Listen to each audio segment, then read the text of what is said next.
Moin Moin and welcome ladies and gentlemen. Donspektor here.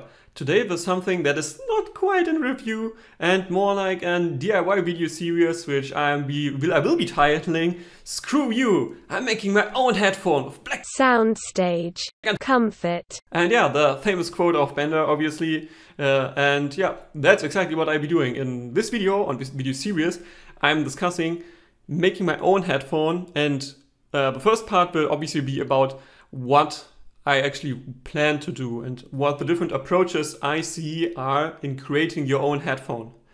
And yeah, starting with that, obviously first, what is my goal of the whole video series about making my own headphone? And that's, I would say, quite simple. Of course, I want to have a headphone that first sounds good, and second of all, that also is comfortable.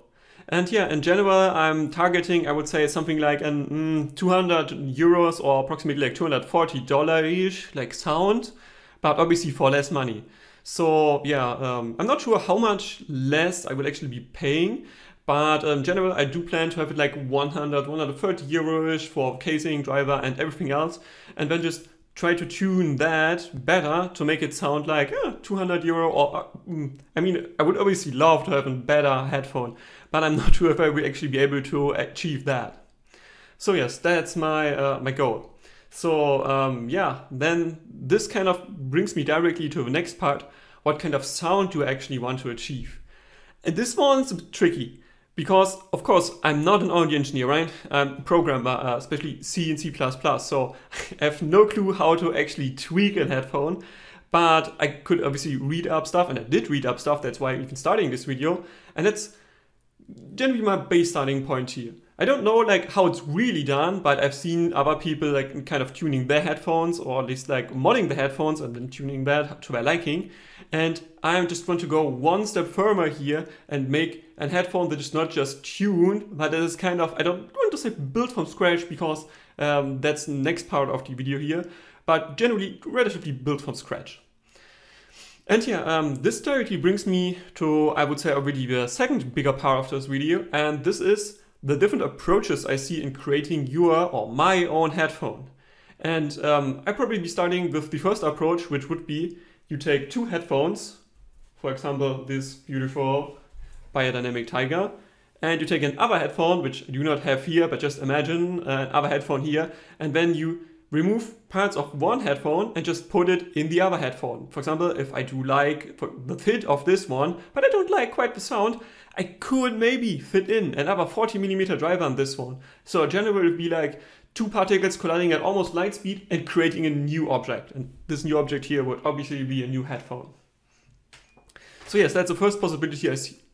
This obviously comes with a few drawbacks and advantages. The first drawback being, yeah, I have to pay two different kinds of headphones, right? And two times the headphone, or buying two headphones is obviously more expensive than buying one, which would also limit me to like how good the headphone can be I'll be starting off. So again, if I take the Tiger here, yeah, then I already having spent like 130, 115 euro-ish for just the headphone number one. And then I still need to get another driver to fit it in there, or another casing, depending on what I want to achieve.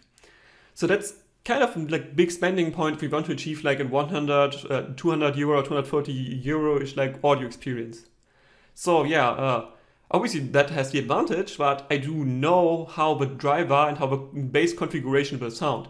So I will not just be buying something out of the blue, but I could, for example, buy the M40X and just mount another driver in that housing, or the other way around, mount another driver in the M40X housing. So this would have the advantage that I would know what I'd be actually buying and where could I improve from. Yeah.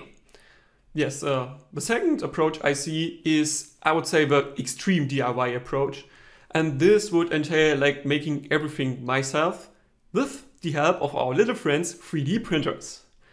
And here, obviously, you have the advantage that you can actually do everything, or you could do everything yourself. You could make the housing, the headband, the driver. You could even 3D print the drivers if you have the right materials, right? The sky is the limit here. But this obviously comes with the huge disadvantage if you are like me, and I do not know how to 3D model for 3D printing. I did have 2 semesters of 3D modeling in my studies, but that was more based on 3D animation And yeah, so I don't really know how to do that, and also don't have a 3D printer, which makes things more complicated. Of course, I could ask a friend or my brother to 3D print stuff for me, which is a feasible option, but still, it would require me to learn first how to 3D model for 3D printing. Then I would have to look up how to like audio engineer for the 3D for the housings, and then I would still need to like 3D print it and then try to fit all of it together. So this already is this big disadvantage. It gives me the most freedom, but it also is the most complicated, the most time-consuming step here.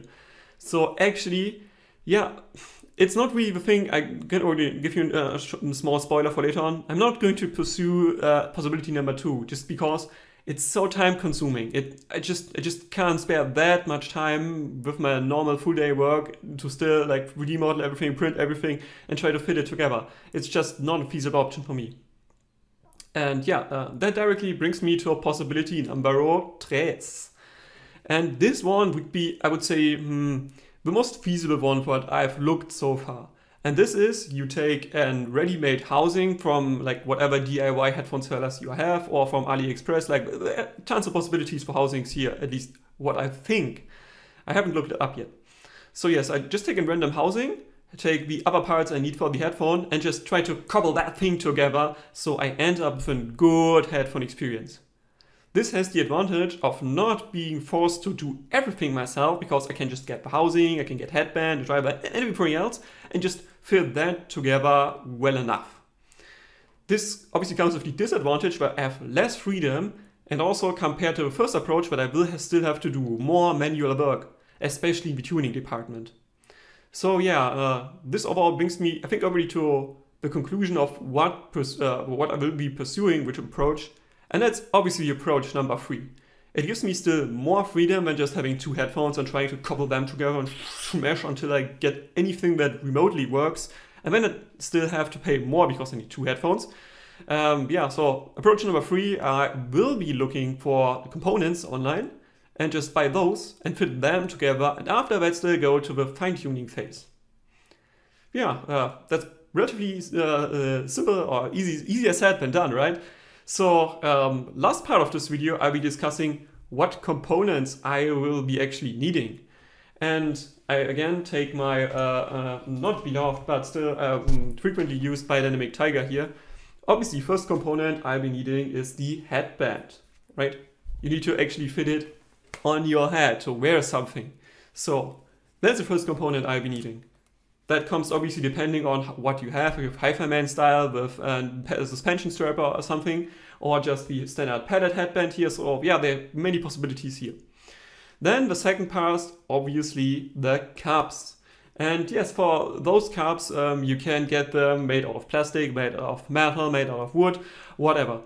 I think just seeing my headphone library at the moment, I think I will be getting a wooden shell. I will be trying to find a wooden shell that actually looks pleasing and also has enough mounting possibilities to get a like decently sized and decent quality driver in there.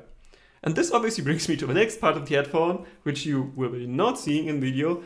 Of course, you also do need a driver. And here, yeah, you have, again, there's so many possibilities online out there. You can get from like probably 30 to like 70 millimeters, you can get everything. And I think I will be settling for either like a 40 millimeter or 50 millimeter driver. I'm not entirely sure what yet, because I haven't looked up like the possibilities here. So yeah, either 40 or 50 millimeters, and I will try to fit that in the shell. So that obviously brings you to the next part, which is the pads. And yeah, depending on how big the housing is, you do also need to look out for the pads you actually do need for this headphone. And yes, I think I will be trying to find a round shell and not like oval shell, just because I still have the 10 pair of the pads from the Harmonic Dyne Helios lying around, because I sold my Helios as I didn't really like it, but the pads nobody wanted to take, so I still have 10 pair of pads here. And those already bring me to the tuning section, because how you tune your headphone is of course dependent on so many factors, and one of it, or big factor, would be actually the pads. So I will be trying to like use those 10 pair of pads, which I already have lying around, like in 0 cost factor now, to just try and tune the headphone to my liking. Oh yeah, and then other part you still need for the headphone would be like the holding mechanism, but actually like the holding thing in the shell, which keeps the driver in place. And this also is bound to, if you want to make a closed bag, you also want to probably isolate the bag to remove any unwanted echoes or anything else. For open bags, it could also be that you do need some kind of insulation. So yeah, maybe if you have too much treble there or too much bass, then it can be helpful to still have some insulating materials there. And yeah, in the front of the driver, you still need to mount probably a protection plate or something like that, which will be also used for tuning. And here, yeah, there are also probably many possibilities to buy them. But here I think it could even be feasible for me as somebody who doesn't know how to 3D model and just has access to, or relatively decent access to a 3D printer, to just 3D print the front plate to use that even for tuning. Because yeah, depending on how big the holes you have and how many holes you have and what kind of insulation you put in front or behind it, you will be able to achieve greatly different sounds. And all of that I will be trying to find out later on. And yeah, this also is then the end of my first part of this video series. Again, screw you, I'm making my own fat headphone with blackjack and horrors. And yeah, I'm not entirely sure like if I will be able to achieve my goals, of course. It's just what I want to do. If I will be able to do so, I'm kind of skeptical as I have no experience in this field. But again, if I can do it, then that would mean everyone else can do it. And if I fail, that means everyone else could be better than me. So yes, hope you enjoyed it and that I could actually make something entertaining or something worthwhile your time. If not, then leave a comment and with constructive critique, I try to be better in the next videos of the series. And of that, I'm saying, Donspektor out!